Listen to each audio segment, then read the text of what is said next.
sosok pelaku perampokan satu keluarga di Bogor, sempat ngopi bareng. Sosok dan gelagat terduga pelaku perampokan yang menganiaya satu keluarga di Kampung Cimayang Sari, Desa Cimayang, Kecamatan Pamijahan, Kabupaten Bogor rupanya telah dibaca warga. Karenanya sosok terduga pelaku yang hingga kini masih buron pun diketahui.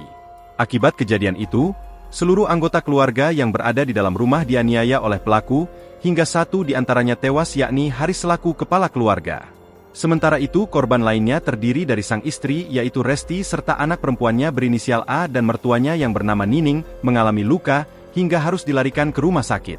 Ketua RW setempat, Ahyar mengungkapkan bahwa berdasarkan keterangan dari istri korban tewas yaitu Resti, terduga pelaku berjumlah lebih dari satu orang. Tak cuma itu, warga pun menduga terduga pelaku kenal baik dengan korban. Pelakunya menurut keterangan dari si korban itu 4 orang. Datangnya sekitar jam 2 malam, sempat ngopi-ngopi, mungkin orang yang dikenal, mungkin, jam 4 kejadiannya, ujarnya saat dijumpai tribunnewsbogor.com di kediamannya, Rabu, 18 September 2024.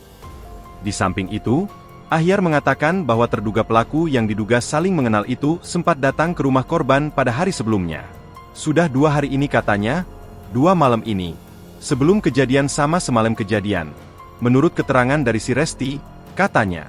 Sementara itu, meskipun tinggal di area perkampungan dan dekat dengan rumah-rumah penduduk, kata dia, warga tak ada yang mengetahui saat kejadian itu. Warga pun, kata dia, tidak mendengar adanya suara ribut-ribut dari rumah korban. Enggak ada yang dengar, orang-orang di situ udah pada tidur, udah enggak ada yang tahu, katanya. Kapolsek Cibung Bulang, Kompol Heri Hermawan mengatakan peristiwa itu terjadi pada Rabu, 18 September 2024, dini hari. Korban tewas HS ditemukan di dalam mobil dengan luka serius di kepala dan leher yang terjerat kain.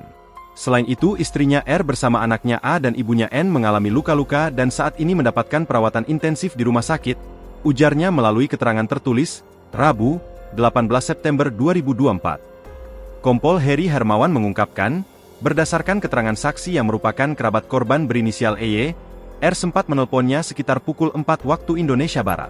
Dalam perbincangan melalui telepon tersebut, istri korban meminta tolong karena takut nyawanya terancam. Dari hasil olah tempat kejadian perkara, TKP, yang dilakukan pihak kepolisian, pelaku yang belum teridentifikasi itu diduga berjumlah 4 orang. Selain itu, botol minuman keras dan kopi ditemukan di sekitar halaman rumah bersama dengan ceceran darah. Para pelaku juga diduga melarikan sebuah mobil jenis expander milik korban. Download Tribun X sekarang. Menghadirkan lokal menjadi Indonesia.